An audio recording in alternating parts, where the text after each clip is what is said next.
it was complete oakum to researching all of it and reading the literature and then because of the small amount of propheticness I have in my chart, I have the ability especially when I'm doing charts, well, both during dreams, but also when I do charts, of seeing scenarios that people are in, seeing either past lives or scenarios of their current life in sort of picture form, with like it's like seeing a movie. Um, and I've done lots of past life stuff with people. And you get what you get. Like, you get stories about people when you have these kind of abilities. And you don't know where they come from or what they mean, but there's stories that attach to a particular person. And the best way to deal with them for everyone is to just see if it resonates and if there's something to learn, but don't be attached to them, because it may just be some psychological, a representation of some psychological drama or issue that needs to be unfolded for that soul. But from the point of view of reincarnation, and I asked Mark if Maharishi had talked about it, and he said, yeah, Maharishi just said, this is the life, focus on this life. Yeah. In terms of reincarnation, it's irrelevant, because this is the life you're in. You're not in some life as a Roman soldier or a peasant girl in Judea. You're not in that life. You can't.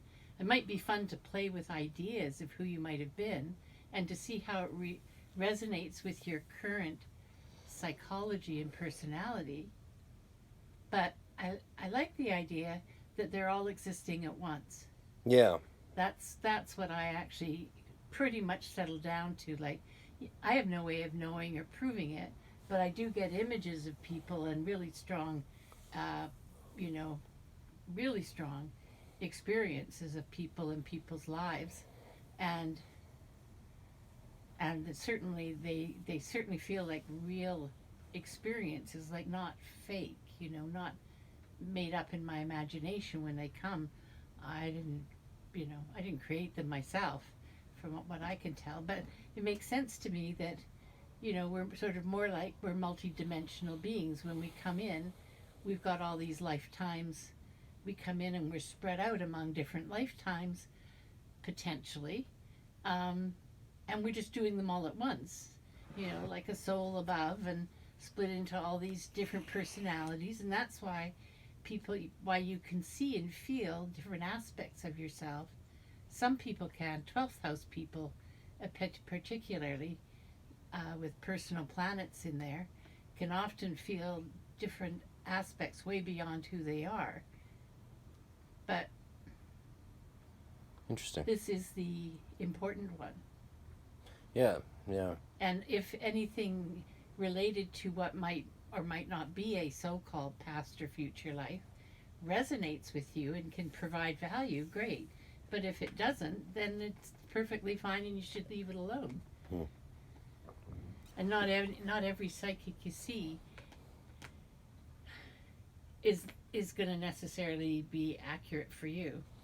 It's their gift they're expressing. Well, most of what Dejay told me over the next 15 years and beyond came true. So, who knows? She went that far into your future?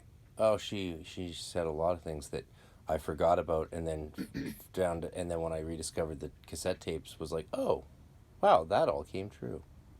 Interesting. Yeah, it is what it is. Well, no psychic or whatever usually gets everything right.